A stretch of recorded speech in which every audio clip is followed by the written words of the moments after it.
नमस्कार साथियों, राधे राधे। अनु शर्मा क्लासेस में आप सबका बहुत बहुत स्वागत है। आप सबको तो पता ही है कि हम लोग हिंदी व्याकरण के कुछ प्रश्नों का अभ्यास कर रहे हैं, जिसमें आज हम लोग 51वें क्वेश्चन से शुरू करेंगे।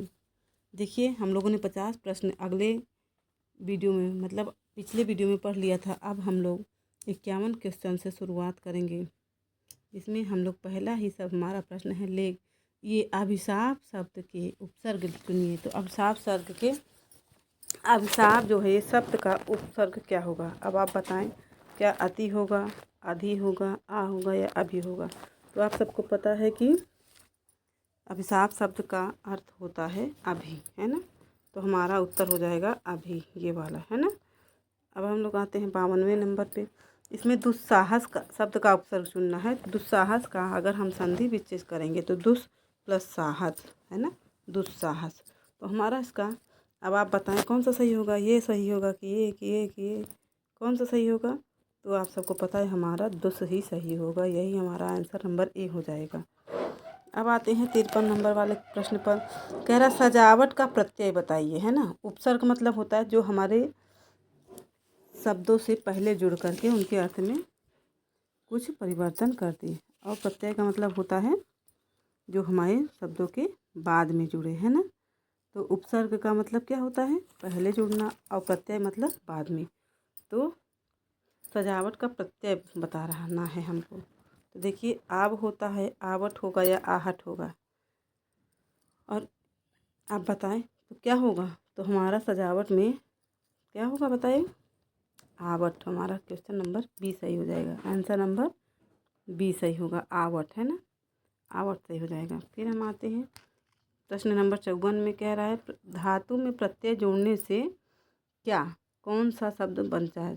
धातु में प्रत्यय जोड़ने पर क्या बनेगा? क्या बनेगा आप बताएं। विशेषण बनेगा कि कृदंत बनेगा, क्रिया बनेगा या तत्वृत्तांत बनेगा?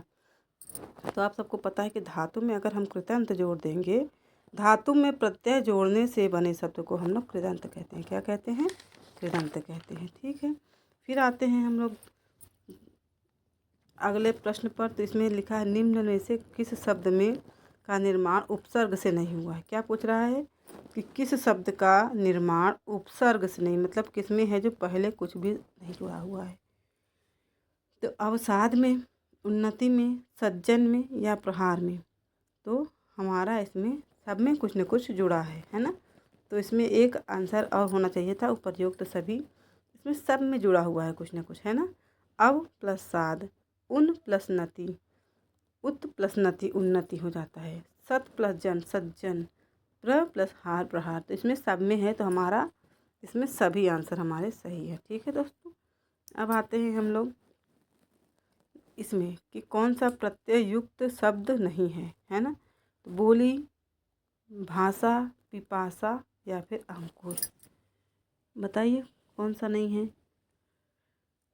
जिसमें प्रत्यय शब्द नहीं है ना। तो हमारा अंकुर नहीं है। बाकी बोली हमारा प्रत्यय युक्त शब्द नहीं है ना। बाकी सब हमारे सब में प्रत्यय कुछ न कुछ। पिप प्लस आशा, पिपासा। अब बोली में तो हमारा नहीं पता सर दोस्तों, लेकिन हो गया थोड़ा सा।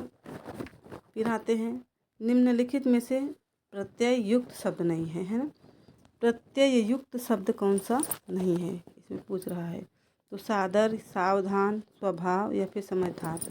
तो इसमें हमारे में सादर में हमारा कोई प्रत्यय नहीं है ना। बाकी सावधान और स्वभाव और समझदार में हमारे प्रत्यय लगा हुआ है, लेकिन सादर में कोई प्रत्यय नहीं है।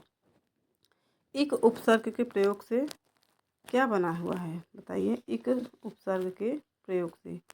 तो अनंत में कोई उपसर्ग है? इक नहीं है, अन्वेषण नहीं, अवैतनिक, है ना, प्लस अपेक्षा। तो एकदम साफ पता चल रहा है कि अवैतनिक में हमारे अवैतनिक जो है इसमें हमारा इक प्रत्यय जुड़ा हुआ है। ठीक है, सी वाला। फिर हम आते हैं किसी के सामने। क्या इसमें डैश डैश डैश दिया है ना। तो इसका पूरा हमको वाक्यांश को पूरा करना है।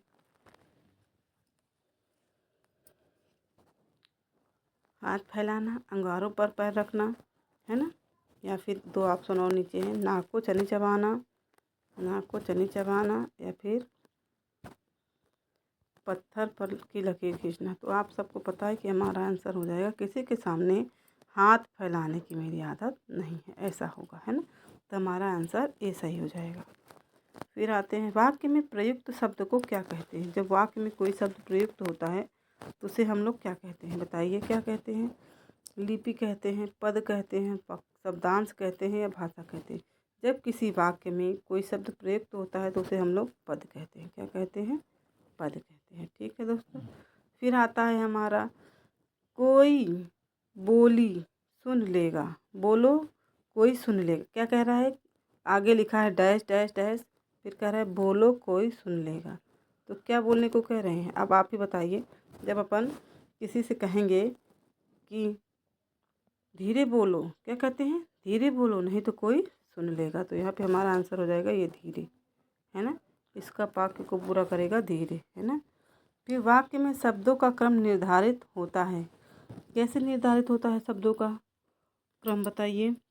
तो कहाँ निर्धारित होता है, तो क्या पदक्रम से होता है, भाषा से होता है, छंद से या अलंकार से। तो आप सबको पता है कि वाक्यों में पदक्रम से शब्दों का निर्धारण होता है। तो हमारा पदक्रम से शब्दों का क्रम पता चलता है। फिर आते हैं उद्देश्य और विधेय किसके अंग है। कह रहा है उद्देश्य और विधेय किसके अंग है। तो उद्देश्य और विधेय किसके अंग है, बताइए।